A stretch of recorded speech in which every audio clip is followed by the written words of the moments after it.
এক অমুসলিম ভাই এখানে প্রশ্ন করেছেন, তার নাম পিটার। ডক্টর জাকির, গান বাদ্য কেন খারাপ তাকে আপনি ব্যাখ্যা করবেন? এক অমুসলিম বন্ধু প্রশ্ন করলেন, গানবাদ্য কেন খারাপ? কোরআনে কোনো প্রত্যক্ষ নির্দেশ নেই যা গানবাদ্যকে খারাপ বলে। পরোক্ষভাবে নির্দেশ আছে, আর নবী মুহাম্মদ সাল্লাল্লাহু আলাইহি ওয়াসাল্লামের হাদিস আছে। তিনি গানবাদ্যের ব্যাপারে বলেছেন, বাদ্যযন্ত্র সম্পর্কে ব্যবহার করা যাবে না শুধু দফ ছাড়া, অন্যান্য যন্ত্রের অনুমোদন নাই। কারণ হচ্ছে, অধিকাংশ সময় যখন বাদ্যযন্ত্র ব্যবহার করা হয় তখন তা সাধারণত কোনো ব্যক্তিকে খ্যাতির আশায় আচ্ছন্ন করে।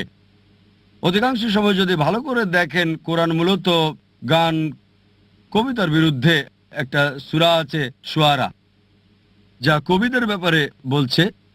গান বাদ্যে সাধারণত যা ঘটে থাকে, যদি আপনি এগুলো ভালো করে দেখেন, অধিকাংশ গানই বাস্তবতা থেকে দূরে।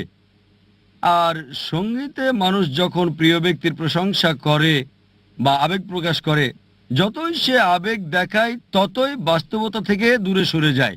এ কারণে হিন্দি সিনেমার গানে দেখবেন নায়িকাকে নায়ক বলছে, चांद तोड़ के लेके आऊंगा, सितारे तोड़ के लेके आऊंगा। আমি তোমাকে চাঁদ এনে দেবো, আমি তোমাকে তারা এনে দেবো, যা সম্ভব নয়।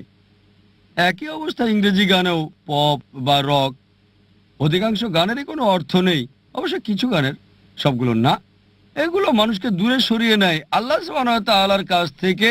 দেখা যায় মানুষ বন্ধুদের সাথে যায়, কাপড় চোপড় খুলে ফেলে, ভিন্ন আবেগে আচ্ছন্ন হয়ে পড়ে। অধিকাংশ সময় গান বাদ্য আল্লাহ সুবহানাহু ওয়া তাআলার কাছ থেকে মানুষকে দূরে সরিয়ে নেয়। এ কারণে নবী সাল্লাল্লাহু আলাইহি সাল্লাম নিষেধ করেছেন এবং বলেছেন দফ ছাড়া অন্য বাদ্যযন্ত্র ব্যবহার করা যাবে না, কারণ এগুলো মানুষকে আল্লাহ সুবহানাহু ওয়া তাআলার নিকটে না এনে বরং দূরে সরিয়ে নেয়।